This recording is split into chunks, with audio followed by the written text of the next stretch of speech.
মন আমার দেহ ঘড়ি সন্ধান করি কোন মিস্ত্রি বানাইয়াছে মন আমার দেহ ঘড়ি।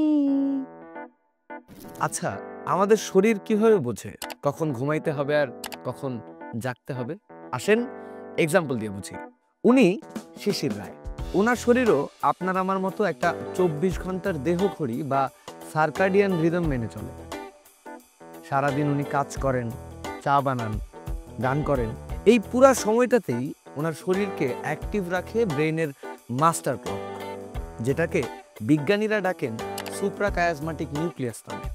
এরপর যখন রাত নামে, অন্ধকার হয়, ওনার এই এসসিএন পাইনিয়াল গ্রন্থিকে একটা সিগন্যাল পাঠায়। সেই সিগন্যাল পাইলে পাইনিয়াল গ্রন্থি মেলাটোনিন নামে একটা হরমোন নিঃসরণ শুরু করে। এই মেলাটোনিনই হলো আমাদের ঘুমের আসল সিগন্যাল, যা শরীরকে জানায় bro take some rest.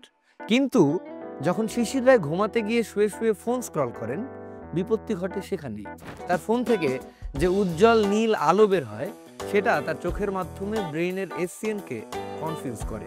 Brain তখন ভাবে, আয় হায়, দিন তো এখনো শেষ হয় নাই। এই ভুল মেসেজের কারণে ব্রেইন মেলাটোনিন উৎপাদন থামায় দেয়।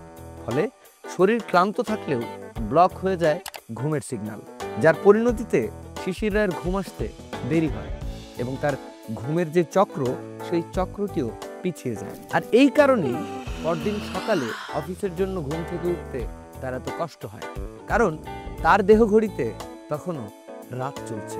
এমনই সব ইন্টারেস্টিং ফ্যাক্ট জানতে ভিজিট করুন ঢাকাস্ট্রিম.net, সাবস্ক্রাইব করুন ঢাকা স্ট্রিমের ইউটিউব চ্যানেল এবং ফলো করুন ঢাকা স্ট্রিমের ফেসবুক পেজ।